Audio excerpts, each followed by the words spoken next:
Maui, I bought my first property. It was for $18,000, one bedroom, one bath on the beach. Amortized all my debt and taxes, and I made $25 a month. I was home free.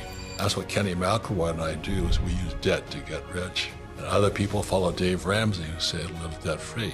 Well, you better choose your teachers wisely. This is a true capitalist saying, is that my money in your pocket? Because that's what your first job is as a salesman. I said, okay, the guy's got some money. What does he or she want to buy? And I'll find it.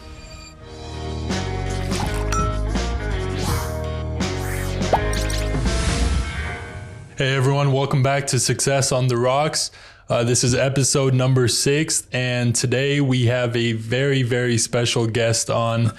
A man who probably doesn't need an introduction, but in case you've been living under a rock, author of Rich Dad, Poor Dad, one of the greatest business books of all time, went on to sell over 50 million copies worldwide. He's a big proponent on gold, silver, real estate, oil, leveraging debt to buy assets. And, you know, I could go on and on, but Robert Kiyosaki, thanks so much for being on. Well, thank you. I'll be happy to take a sip. It's a little too early for me. I love bourbon, though. So, Robert, I want to jump right into it. When you were writing, you know, the infamous book, Rich Dad, Poor Dad, correct, that we all know you from, did you know that it was going to be a success and go on to do as well as it did? That's a tough question because writing is not my strong suit. I flunked out of high school twice because I can't write. And when I wrote Rich Dad, my first book was, if you want to be rich and happy, don't go to school, because I hated school. My poor dad was head of education. That's why I hated school, you know. So I just didn't get along with writing. And so it was tough. And then I wrote Rich Dad, Poor Dad, and the editors in New York turned it down again and says, when it comes to money, you don't know what you're talking about. So I fired back a couple of rude remarks saying, maybe you don't know what you're doing, you know, and maybe you should put some real finance books out there. But as you know, most people are in the stock market, and they're a bunch of suckers as far as I'm concerned. But anyway, so I'm fundamentally like Ken McElroy, a dear friend, and your son's your friend. We're real estate guys, we're entrepreneurs, and we don't follow the traditional rules of financial planning. You know, financial planning is that 60-40 bullshit, 60% stocks, 40% bonds. I mean, you have to be a complete moron not to follow that formula, you know? And it's a dangerous formula, so I don't follow it. Yeah, and your book, you know, is the intro for a lot of people into entrepreneurship. You know, for me, it was one of the first books I read, business books. And the biggest takeaway is kind of just switching your mindset and starting to think about really not exactly what to think and, you know, all the information, but how to think. And I believe that was a very important message. How did you know, because I know that because those guys in New York, you know, turned you down, you had to go on and self-publish the book. Correct. What did you do in order to market it and kind of distribute the book? Well, long answer to a short question is I did finally go to school. I got appointments to Naval Academy and Merchant Marine Academy. I'm not stupid. I just hate school. And both Naval Academy and Merchant Marine Academy, you learn by doing. So a naval officer drives a ship, a King's Pointer drives a ship. So I can drive ships, and my background was oil. Because as you know, oil is the fuel for civilization. So today I own oil wells. But I was always planning my future by my education, if you know what I mean. And then when I got out of Kings Point in '69, the Vietnam War was still on, you know, so I said, so I joined the Marine Corps. I said, you know, well, why am I going to criticize them if I'm not going to go to a fight? So I joined the Marine Corps and I flew the helicopter gunship in Vietnam, killed a lot of people, had a lot of my friends killed also. But it was all character building. And today I still say the same thing. I said, what happened to all the men? You look at our armed forces, our generals are a bunch of thumb-sucking woke guys, you know. I'm going, what's happened to us? You know, it's really quite dangerous. But I think a lot of it is education. Of course, I'm a Marine. Right. And I see the world from that. Plus I played rugby, plus I played football, you know. I didn't play pickleball. Yeah, it's certainly, you know, a different time and a big issue in our society. I know you touched on, you know, thinking a lot of the professors and teachers are Marxist. I read a study a few weeks ago, you know, because it's very prevalent in the Ivy schools more so than anywhere, I think. Amen. And, you know, it was Harvard professors, 80% self-identify as liberals. And I don't know if Marxists. Yeah, of course. I don't know if that's something that was on purpose or just kind of evolved into that.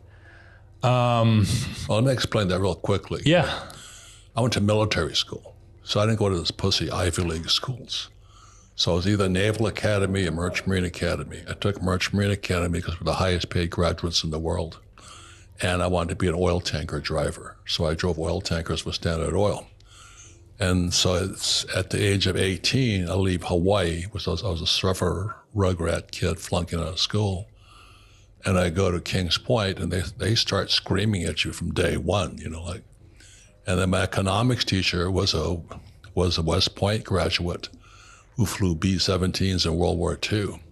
So when we studied economics, the first book he had us read was Marx.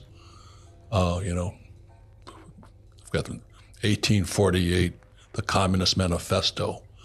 I read that. I went, oh my God, everybody should read that book, The Communist. It's only like 50 pages, but it's had more people killed than any other book in the history of the world. Hundreds of millions of people have died because of communism. When I read that book, I went, oh my God, my family are Marxists. They're not bad people. Just philosophically, you know, economics is like a religion, like, you know, there's Buddhism, Christianity, right, Judaism, and all this stuff. Well, economics is kind of religion also. So Marxism is a type of economic religion. And they believe in labor unions, workers of the world unite. They believe in the abolition of private property. Someday you'll own nothing, then you'll be happy. And Marxists believe in taxation. Everything I don't believe in. So I'm 18 years old. I'm in school in New York. This is 1965. I'm reading the Communist Manifesto and going, holy mackerel, they're already here. And what Marx says is that communism would come to America in two phases. Phase one would be through our education system. So Columbia University, that Commie Pinko school, their teachers' college in 1930 invited Marxists from Hitler's country, Germany, to start teaching teachers all across America Marxism. But we don't know that because it's disguised. So I'm not against Marxism necessarily. You know, if you want, it's a free country, you want to be a communist, go ahead. But you can always tell a person, that's what I loved about the academy I went to, was you judge a person by their actions, not their words, acta non verba. So you look at this guy, Biden, what was his first act? His first act as president in 2020 was to cut the Keystone Pipeline. Now, I sell oil. I had oil wells all across that area. I was selling under Trump, I was selling oil at $30 a barrel.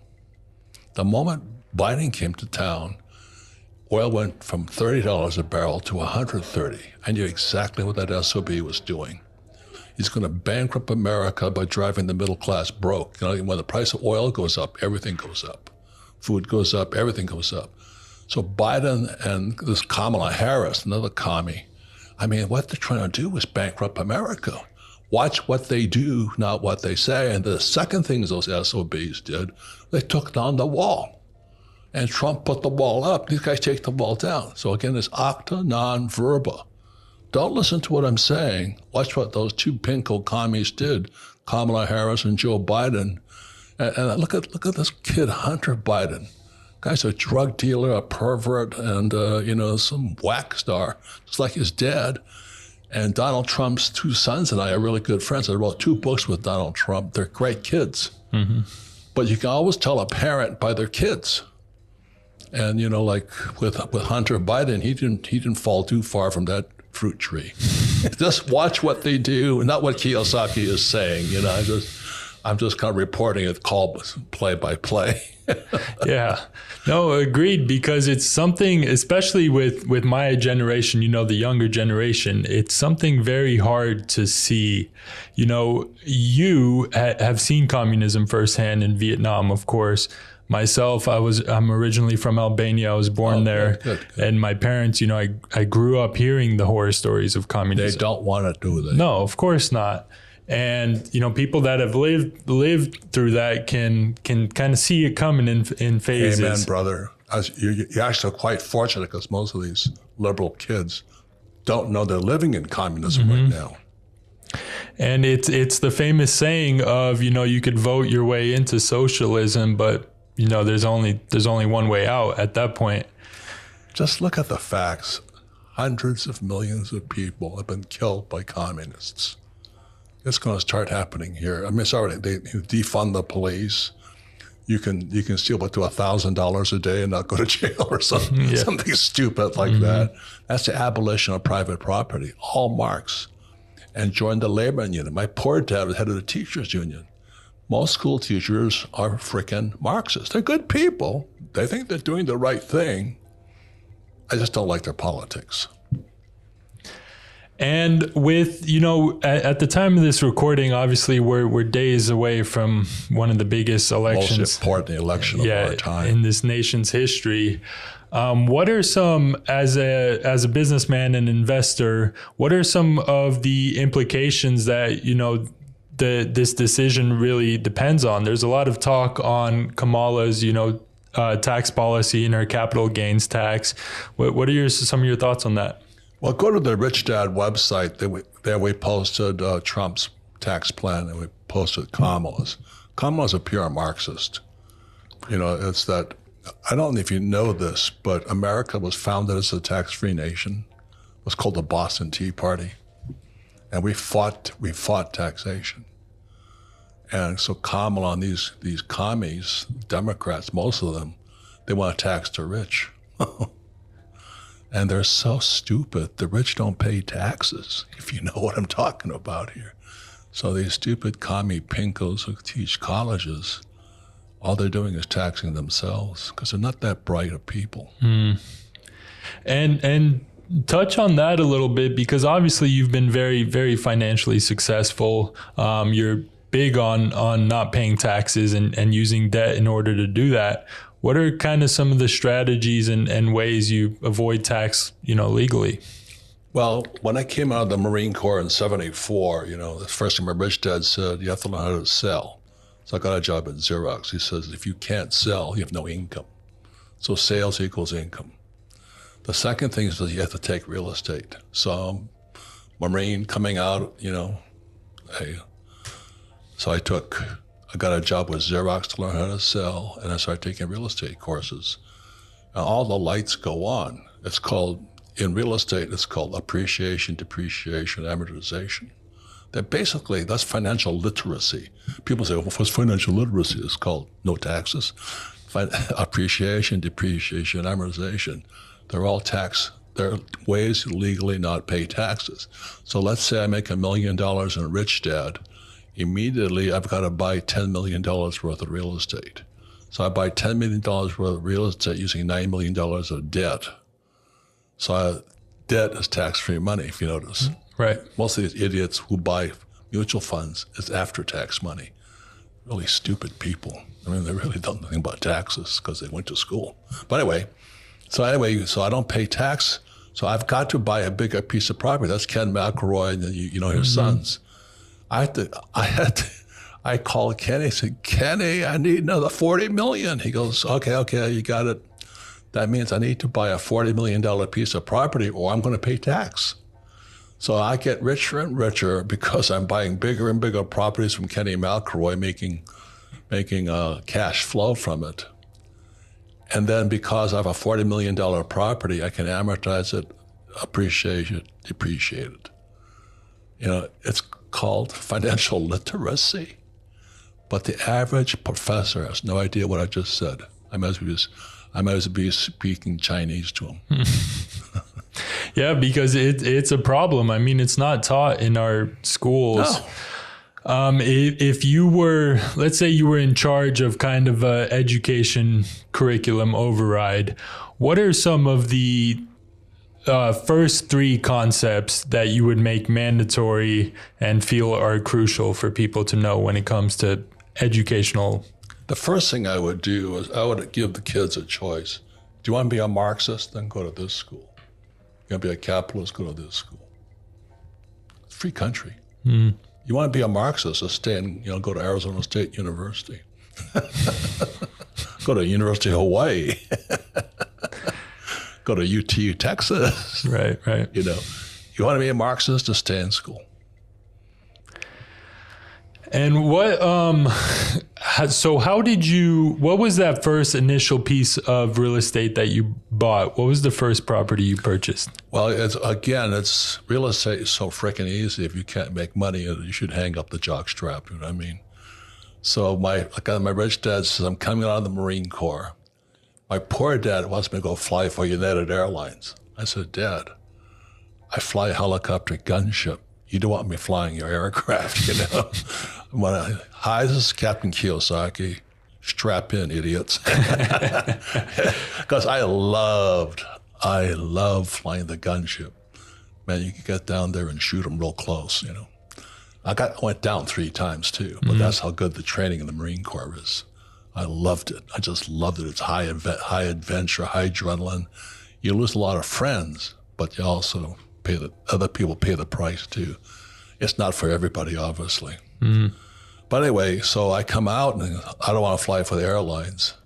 So Rich Dad says, Sal, got a job with Xerox, take real estate courses. It's that simple. So I'm taking real estate courses, learning about taxes, depreciation, but I'd already studied Marx at the academy. So I read Communist Manifesto. I'm going, I don't want to be a communist, so I don't pay taxes. You want to be a communist? Pay taxes. You want to be a communist? Join the labor union. I won't do that. It's a free country. You want to vote for Kamala? Vote for her. You want to vote for Trump? Vote for Trump. Or you can vote for whoever you want to vote for. But this is a free country. First thing I'd give a kid a choice to do, you want to be a Marxist or a capitalist. And if they want to be capitalist, it changes their education plan. And touching on, because we were at the Limitless conference a few months ago. Right, great conference. Right? Yeah, it was fantastic. And something that stuck out is you were speaking, we were in the VIP section, one of the after parties, and you told a story about one of the helicopter crashes. And you made this great comparison to business. Because, right now in this environment, obviously with interest rates, with inflation, with the political climate, everything going on, it's important to keep pushing forward, right? And you told us a story about that. Yeah. I would love for you to share that with our audience. Well, being a Marine pilot, I was going to fly the 130, which is the gun. It's they call it Puff the Magic Dragon. It had cannons, everything on it. But the trouble was, I wasn't going to get to go to Vietnam. So I was 69. I'm talking to my monitor, who's like your career counselor in the Marine Corps. And I said, what's the fastest way to Vietnam? He says, gunships. I said, why? Because they're dying, you stupid son of a bitch, A gunship pilot had a 30-day life expectancy once it got to Vietnam. We went down like crazy because we got up close, personal, and we shot them, and they shot us. So that meant if you're going into the most dangerous situation possible, you've got to practice for that environment. You know what I mean? If you're flying for United Airlines, you don't need to practice that much. Right. But you're flying in a gunship situation where you're coming in close and low and popping up and coming in, and you have to be a better pilot. So we had to practice crashing every single day because the odds were we were going to go down. So I was stationed at Camp Pendleton, California. And every single day we went out there and we were popping our little helicopters up, flying in, firing rockets, machine guns, and all this. And every day we had to crash our aircraft at least 3 times a day. So ironically, in Vietnam, I went down 3 times. But every time it was just like, oh, engine quit, no big deal. Because I've done it so many times. So when the engine quits, why pilots die is they pull back. They go, oh, my engine's dead. I want altitude. The altitude and airspeed are crucial for pilots. So they pull back on their nose. You cannot do that. You have to do exactly the opposite. As soon as your engine quits, you slam that nose forward, you drop your power, and you dive for the ground. Because what you're screaming for is airspeed. I want to get the helicopter up to as much speed as possible. So when the engine quit, you push forward. Engine quits, you push forward. Engine quits, you push forward. The guys that died, engine quit, they pulled back and died. So what I was saying to the entrepreneurs at Limitless, I said, you have to, when the economy gets bad, don't pull back, push forward. Spend more money on promotion and advertising, doing what you're doing right now here. Start a podcast, but become more aggressive. Be more out there, promote your products. If you're selling tampons like Tim Waltz, our vice president candidate, tampon Tim, as Trump calls him. Sell your tampons, you know what I mean? Hey, boys, you want to wear tampons? We'll put them in the boys' room for you. It's Tim Waltz, our vice president, under Kamala Communist Harris. Jesus Christ, what a country we live in.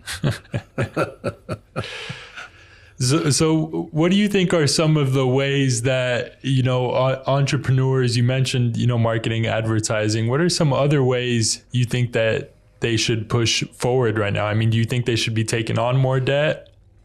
It depends, like sales equals income. When I meet somebody who has no income, it's because they're not selling. It's that tightly correlated. So let's say you have inventory right now. You'd better start advertising. I got inventory, I got to move, Say, we'll give you, like today I'm running to the polo shop because they're giving me $500 off. If today's the 1st of October. November. 1st of November, that's right. I get $500 off. So I said, thank you guys. I'll be, so after I leave here, not that I need to go to the polo shop, but I like $500 off. They have nice stuff, So anyway, you better start promoting. Sales equals income. But what most people do when sales drop, whatever the business is, they don't spend on advertising. They cut back. So cutting back is like pulling back on the nose of a helicopter or any aircraft. You ask any pilot, when your engine quits, you push the nose forward. You must gain airspeed as quickly as you can. Airspeed and altitude keep you alive. And I know you're big on this concept of failing forward, making mistakes, learning through failure, and, hopefully learning from that and not making it again. But sometimes it does take a couple times to learn from your mistakes.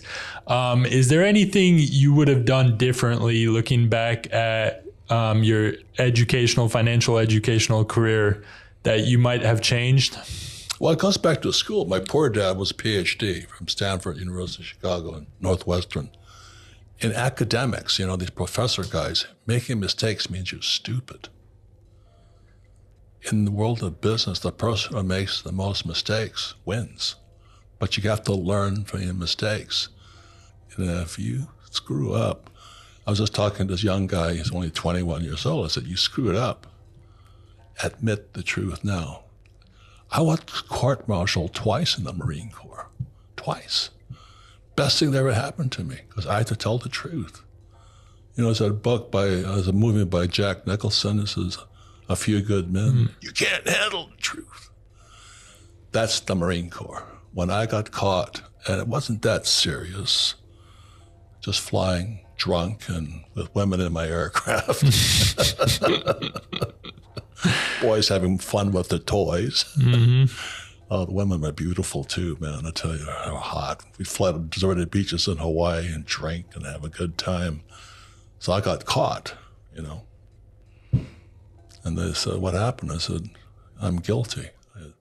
So I pled guilty, did that whole thing. Honorable discharge. I said, "Get out of here. We don't want you flying for us anymore." I said, "Thank you very much."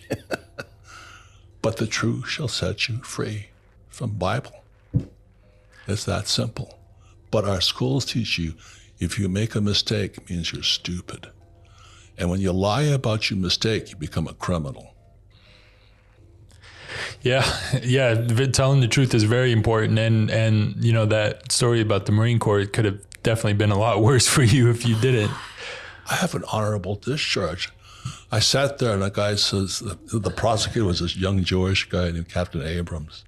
He had me dead called to rights. He says, "On this date you did," and then, yes, I did all these things. How many women were up there? I said, 3. How many kegs of beer? How many bottles of beer did you have? Well, a lot of beer, and all this stuff. On top of that, I was machine gunning animals with my M60. Nice. We're having a great time. Yeah. It was Vietnam, man. We're having a fun time. So he goes, I sit down, I go, "Phew. Anything else?" I said, "Lieutenant," I said, "No, sir. I've told you everything I've done and more." He said, "Thank you very much." He says, "You'll be honorably discharged in 90 days. Congratulations, Lieutenant." 90 days later, I drove out with an honorable discharge. That's the U.S. Marine Corps. Great organization. Be a man up to it, tell the truth. If you do the crime, do the time. And I see this guy. I saw Abrams a few years later. He says, "I wish I'd gone with you." This is flying out of Hawaii. We're flying to all these deserted islands with women and beer and scuba gear and machine guns. And it was the wildest time. It was Vietnam, Yeah. It was fun time. I would do it again. Yeah. And you talk a lot about the backlash you received when coming back, returning from Vietnam. Yeah. Oh, yeah. No, that was different. That was the hippies from, the Woodstock, the Love-In generation. I landed at Norton Air Force Base, north of San Francisco. But it's about 250 of us. We're just coming back from Vietnam. And the captain of the aircraft says, "Gentlemen, as soon as you get into the aircraft, as soon as you get out of this aircraft, change into civilian clothes. That America has changed. You're now the enemy." And so we had to run we're still in Marine, I was a Marine outfit. I ran change into civilian clothes, walked outside, a rotten egg hits me. So all the hippies, the Love-In kids, Mm-hmm. "Yes, we're here for peace." And they're throwing eggs, spitting on us. And I said, "I think I shot the wrong people." But today, they're our leaders. Nancy Pelosi and Chuck Schumer and Bernie Sanders, they're all the hippies. And look at what they're doing to this country. They're called Democrats. All those Love-In Woodstock hippies, they're killing us right now. Going back to this concept of capitalism, is there anything that, maybe one thing or anything that you would change about capitalism to make it more fair or more sustainable? It is fair. Just obey the law. The laws are written are different for everybody. I have a book, second book was called The Cash Flow Quadrant, ESBI, employee, self-employed or small business, big business, and an investor. The laws are different for every one of the 4 quadrants. So I'm in the B and an I. You're in the E and the S. You cannot do what I do. So that's why a lot of these academic types, these professor types say, "Oh, you're breaking the law." I said, "No, I am obeying the law within my quadrant. I am a big business owner. I have 500 employees. How many employees you got, professor?" And they said, "Well, you don't pay taxes." I said, "Yeah, but I own about $150 million worth of property. I own property, so I don't have to pay taxes. How many houses do you own?" "Well, I have a condo." I'm going, That's why you pay taxes, because you're small. They don't understand. Our professors are some of the most stupid people I ever ran into in my life. They're good people, but they're not capitalists. Most of the socialists, most are communists. Do you think there's any country or culture out there that does a better job of teaching financial literacy than the United States? Look, it's ESBI. The cash flow quadrant should be most people's Bible. You operate as a B, big business. The rules are the same throughout the world. Operate as an I, inside investor, rules are the same throughout the world. Like I fly from here to Uzbekistan and then I go to Canada. I don't have to follow U.S. rules because the rules for capitalists are the same throughout the world. But they don't teach you that in school because most professors are Marxists. They belong to the teachers union, the NEA, National Extortion Association, most powerful union in America. That's how all these communists get into office. Mm-hmm. Like they're after Trump all the time. All the time they're after Trump, because Trump's a capitalist. Trump's a good friend of mine. His sons are great kids. I was hunting upstate New York with Don Jr. and Eric Trump. We go into this restaurant, and those boys go in the back where all the illegals are. Mm-hmm. The guys who are there washing dishes and all this, and the boys shake all the guys' hands, say, "Hi, thank you, welcome to America." Oh. Greatest young men, just the greatest young men. If I don't have any kids, but if I did, it'd be like them, like Kenny's boys are just great kids. Yeah, absolutely. Was that a choice you and your wife made? Was not to have kids? Yeah, she's a great woman. Yeah, she and I we're just entrepreneurs. We like business. Mm-hmm. Did you always have a passion for writing, or, you mentioned a lot of your teachers didn't think you were very good, but did you yourself think you had, you were very skilled at the penmanship? No, but I'm a wise ass. Do you know what I mean? I flunked out of high school when I was 15 because I can't write. It's not that I couldn't write. I just criticized the teacher. I said, why am I reading this garbage for? Why don't you teach me something important like money?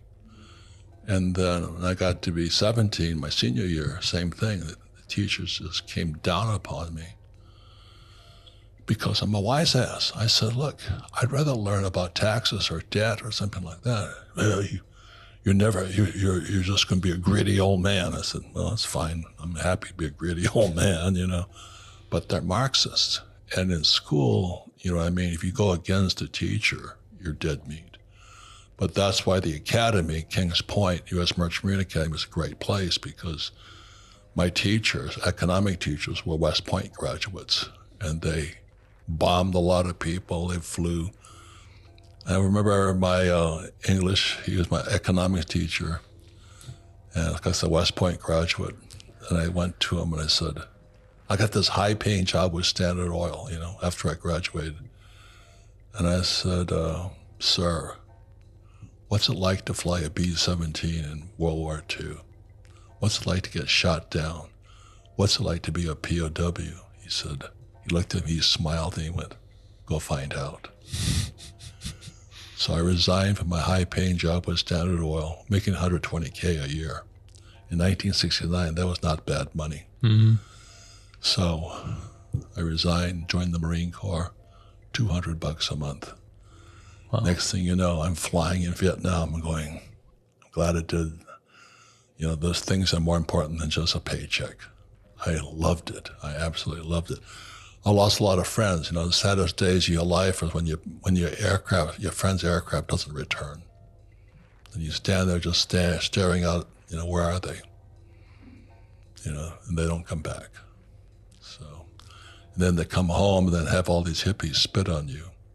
All the Levin, Woodstock hippies, oh God. Like when I speak to mostly conservative groups, if you can imagine. Democrats don't invite me in.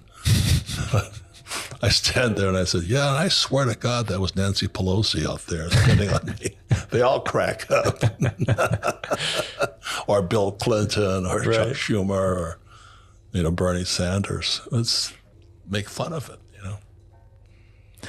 As far as today, I know you've been a pretty big advocate of Bitcoin. Where do you see Bitcoin going, and how do you view that as an investment? Well, Bitcoin, I think, is freaking genius. First, I'm a student of Dr. R. Buckminster Fuller. He's the guy who invented the geodesic domes and all that. So I studied with Fuller for 3 summers, and he's considered one of our greatest geniuses. But I remember him telling several things. He predicted several things. One, he predicted that homosexuality would increase. That didn't make him too popular with most people. So I went in his classroom for the summer. So why is homosexuality going to increase? He says, it's God's way of telling us we have too many kids. We need to drop the population. So homosexuality is God's way of keeping the sexual organs firing, but not producing kids. That was one, so that kind of makes sense. And the second thing, he was watching the kids' games. He says, there's going to be a new type of electronic money coming out, crypto. He called it crypto, but he called it electronic money because he's watching kids' games. So when I saw Bitcoin came out, I said, I wonder if that's it. But I watched it, went to 20K, dropped down to 1, came back at 3. I picked it up at 6. So I have 70 Bitcoin at 6. I'm doing good. Mm-hmm. But it's because it's I call it people's money. Gold and silver are God's money. And U.S. dollars, toilet paper. So that's how I look at it. That's why I've always said savers were losers. Your house is not an asset. And the rich don't work for money.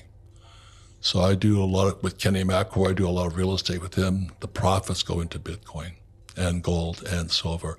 I own gold mines. I own more gold and silver than most people ever will because I own the mines. And I'm a capitalist. I'm not one of these little guys on the YouTube channel, these little stackers, silver stackers and gold stackers. And they might have 100K or something. Jeez, give me a break. But that's the world we live in. You have to be careful who you listen to out there. A lot of these people, they talk about gold and silver, but they haven't got any. Or Bitcoin, just ask them, how many you got?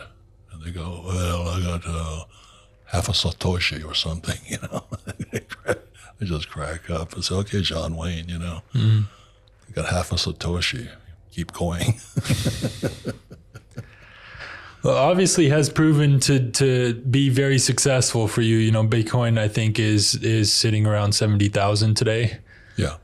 And a lot of, people don't have a grasp of this, especially the savers that you talk about, don't have a grasp of inflation and, how the money is just paper. If you're not putting that into, income producing assets, like you say, or even assets that appreciate, it's kind of a losing game. Well, that's why I mentioned Dr. R. Buckminster Fuller. John Denver called him one of the greatest geniuses of our times. Like I said, I studied with him for 3 summers. And, he talked about, he wrote a book called The Grunch of Giants. I don't recommend the book. But grunch stands for gross universal cash heist. It's how our wealth is stolen via our money. And when I read that book, I understood it clearly. Because in '64, the U.S. Money was pure silver. After '64, not. And then with '71, Nixon took the dollar off the gold standard. It became all debt at that time. So that's why the financial planners tell you to buy treasury bills and bonds. I go, I won't touch those things. But you should. You got to find out the way that works best for you.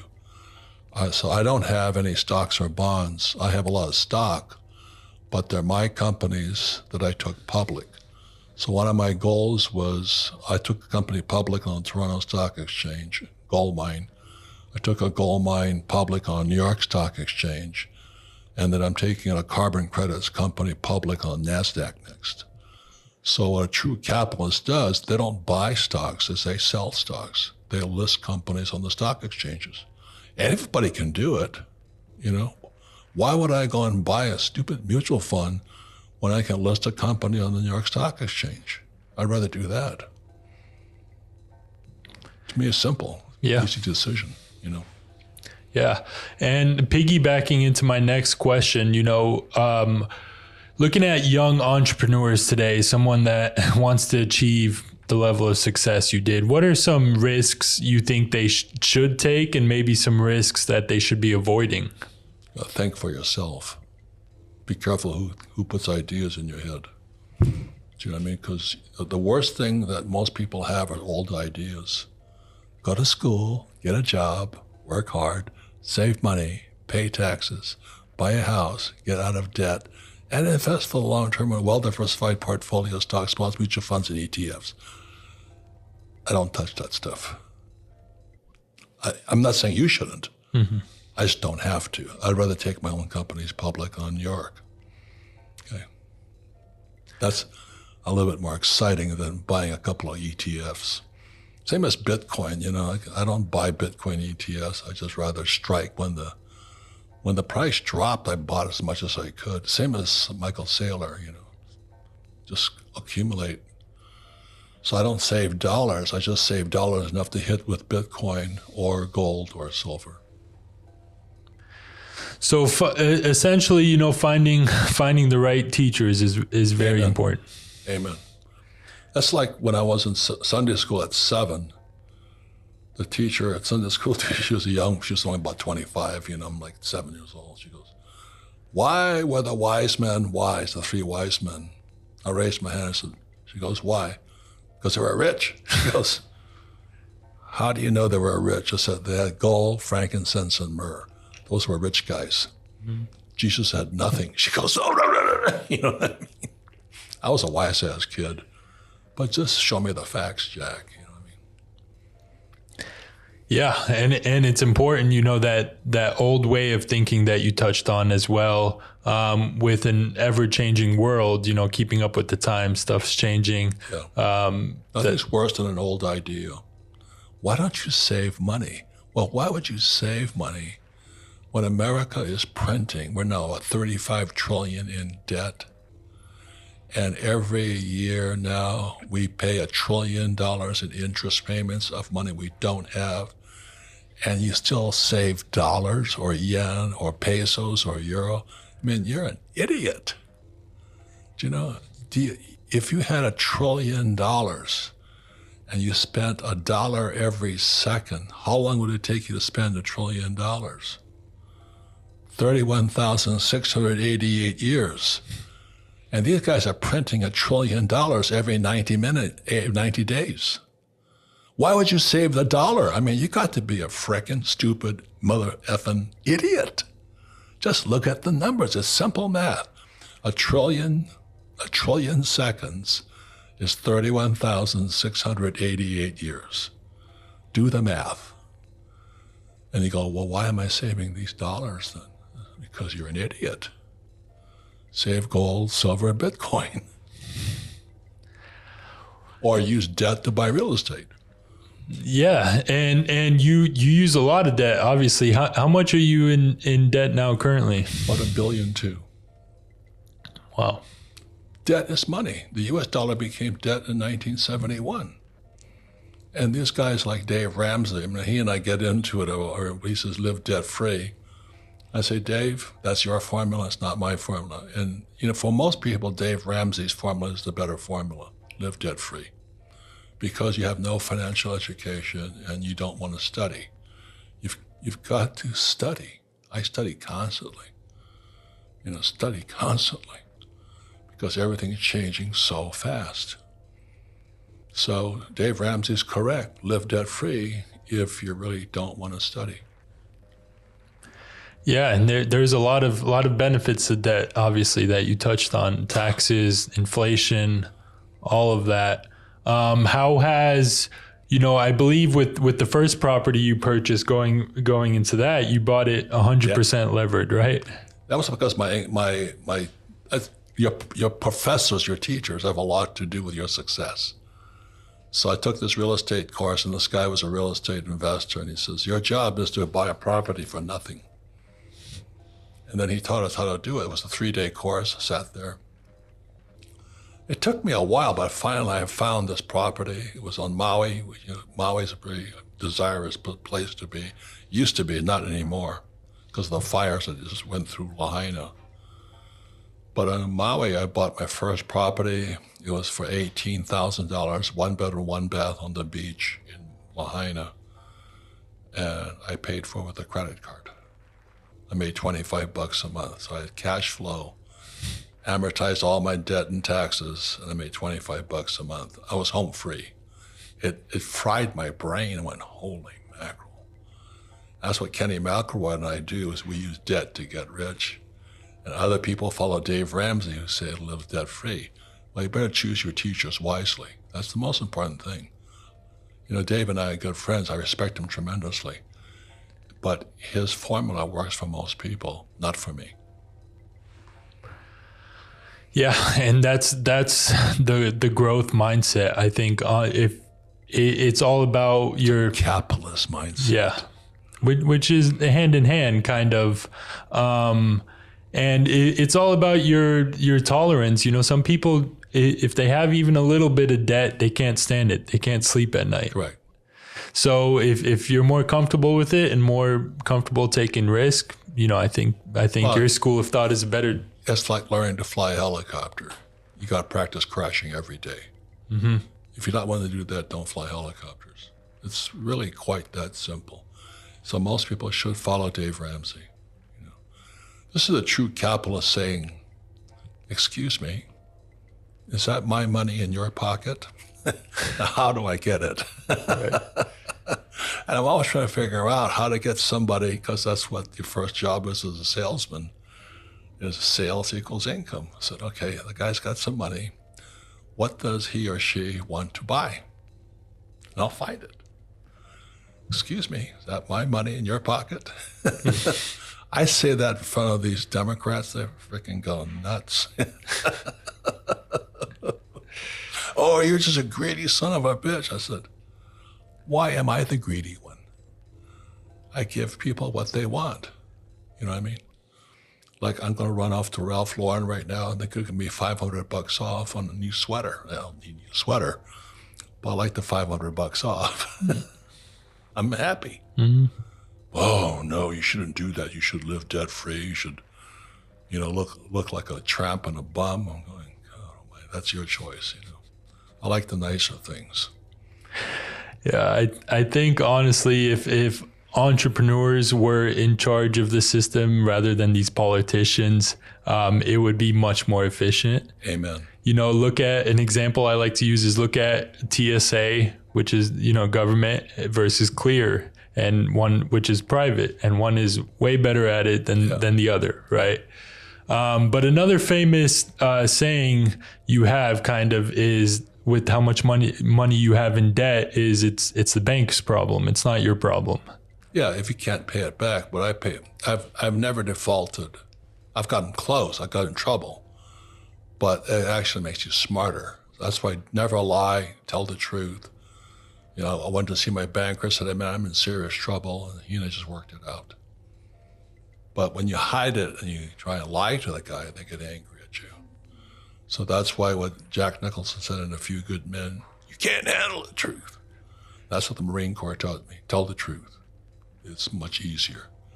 And if you screw up, do the time, And I do want to end on this and be respectful of your time. I know you're a busy man.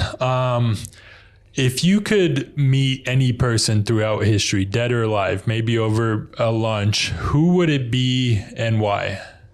It would be Elon Musk. Man, that guy is a freaking genius, man.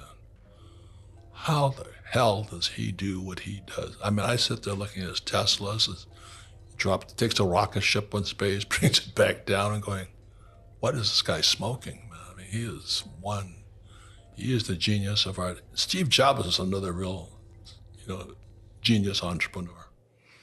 So I would say it was Steve Jobs and then Elon Musk. Plus, Trump's a good friend of mine. I love hanging out with him because he's funnier than hell, unfortunately. Oh, yeah. A lot of people don't find him too funny.